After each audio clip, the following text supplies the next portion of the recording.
हमारे जीवन का सबसे बड़ा प्रश्न क्या है? मैं कौन हूं और मृत्यु के बाद क्या होता है? ये सवाल सदियों से मनुष्य को उलझाए हुए हैं।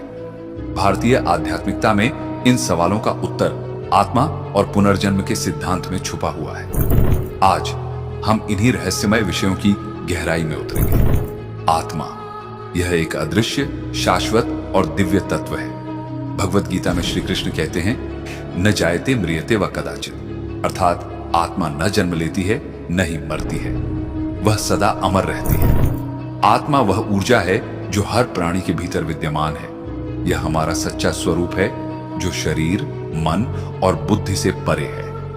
पुनर्जन्म का अर्थ है मृत्यु के बाद आत्मा का किसी नए शरीर में प्रवेश करना। यह प्रक्रिया तब तक चलती रहती है जब तक आत्मा मोक्ष प्राप्त नहीं करती। लेकिन क्यों होता है पुनर्जन्म? यह हमारे कर्मों का फल है। हर कार्य, हर विचार, हर भावना का असर होता है। अच्छे कर्म आत्मा को उन्नति की ओर ले जाते हैं, जबकि बुरे कर्म इसे बंधन में जकड़ते हैं। पुनर्जन्म का सिद्धांत केवल दर्शन या विश्वास का हिस्सा नहीं है। यह गहराई से अध्ययन और अनुभवों पर आधारित है। हम आपको 3 प्रमुख स्रोतों के बारे में बताएंगे जो पुनर्जन्म की अवधारणा को समझने में मदद करते हैं। 1. भारतीय आध्यात्मिकता में पुनर्जन्म का उल्लेख वेदों, उपनिषदों और गीता में मिलता है। भगवत गीता में श्री कृष्ण कहते हैं, वासांसी जीर्णानि यथा विहाय नवाणि गृह्णाति नरो पराणि। यह श्लोक आत्मा को कपड़ों की तरह बताते हैं। जैसे पुराने कपड़े त्याग कर नए कपड़े पहने जाते हैं, वैसे ही आत्मा पुराने शरीर को छोड़कर नया शरीर धारण करती है। ब्रह्मसूत्र और कठोपनिषद जैसे ग्रंथों में पुनर्जन्म को विस्तार से समझाया गया है। शास्त्रों के अनुसार आत्मा का यह यात्रा चक्र तब तक चलता रहता है जब तक आत्मा अपने कर्मों से मुक्त होकर मोक्ष को प्राप्त नहीं कर लेती। पुनर्जन्म का अध्ययन केवल प्राचीन ग्रंथों तक सीमित नहीं है। आधुनिक विज्ञान ने भी इस दिशा में बड़े कदम उठाए हैं। डॉक्टर इयान स्टीवेंसन ये एक प्रसिद्ध मनोचिकित्सक थे जिन्होंने 20वीं शताब्दी में पुनर्जन्म पर गहन शोध किया।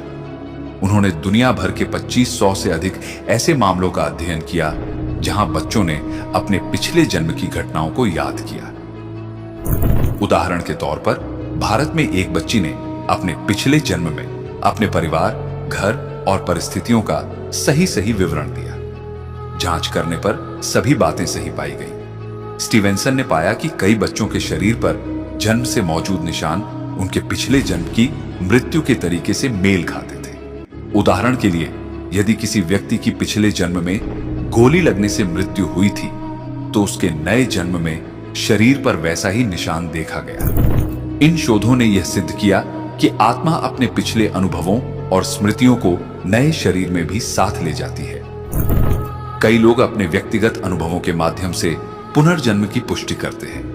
कुछ लोग अपने पिछले जीवन को सपनों, ध्यान या अनायास ही याद करने लगते हैं।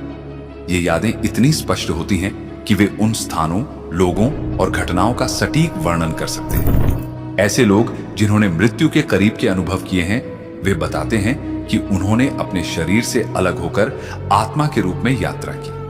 उन्होंने प्रकाश की ओर बढ़ने का अनुभव किया और कभी-कभी अपने पिछले कर्मों और जीवन के दृश्यों को देखा। उदाहरण, अमेरिका में एक बच्चे ने युद्ध के दौरान मारे गए पायलट का विवरण दिया। उसने विमान, स्थान और अपनी मौत की परिस्थितियों को सही बताया। शोधकर्ताओं ने इसकी पुष्टि की और पाया कि वह विवरण 100% सटीक था। इस तरह के अनुभव केवल एक संयोग नहीं हो सकते, वे पुनर्जन्म के सिद्धांत को और मजबूत बनाते हैं। चाहे वह शास्त्र हो, आधुनिक विज्ञान या व्यक्तिगत अनुभव, पुनर्जन्म का प्रमाण हमें बार बार आत्मा की अमरता और उसके चक्र पर विश्वास करने को प्रेरित करता है। आत्मा अपने अनुभवों और कर्मों को लेकर आगे बढ़ती है ताकि वह अपने अंतिम लक्ष्य मोक्ष तक पहुंच सके। मृत्यु केवल आत्मा के लिए एक परिवर्तन है, जैसे पुराने कपड़े त्याग कर नए कपड़े पहनना। कठोपनिषद में यमराज कहते हैं, जैसे शरीर में आत्मा बचपन, जवानी और बुढ़ापे का अनुभव करती है, वैसे ही मृत्यु के बाद आत्मा एक नए शरीर में प्रवेश करती है। मृत्यु के बाद आत्मा कर्मों के आधार पर किसी दूसरे लोक में जाती है। अच्छे कर्म स्वर्ग जैसे उच्च लोकों में ले जाते हैं, बुरे कर्म आत्मा निचले लोकों या कठिन परिस्थितियों में जन्म लेती है, लेकिन अंततः आत्मा एक नया शरीर धारण करती है। पुनर्जन्म का उद्देश्य आत्मा का शुद्धिकरण और ईश्वर से एकत्व प्राप्त करना है। हर जीवन आत्मा को अपने पिछले कर्मों का हिसाब चुकाने और नए अनुभव पाने का मौका देता है। आत्मा को यह समझने के लिए कई जन्मों का चक्र पार करना पड़ता है कि उसका अंतिम लक्ष्य मोक्ष है, जहां यह जन्म मरण के बंधन से मुक्त हो जाती है। मोक्ष प्राप्त करने के लिए हमें क्या करना होगा? ध्यान और साधना।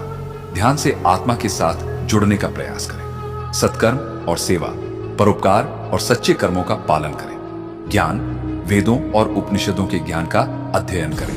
वैराग्य, संसार के मोह से मुक्त होकर आत्मा की शुद्धि करें।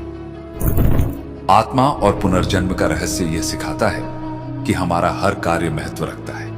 हम इस जीवन को आत्मा के विकास और मोक्ष के लिए उपयोग कर सकते हैं। अंत में यह यात्रा केवल बाहरी नहीं बल्कि भीतर की ओर है। तो आइए आत्मा की गहराई को समझें और पुनर्जन्म के इस चक्र से मुक्त होकर अनंत शांति की ओर बढ़ें।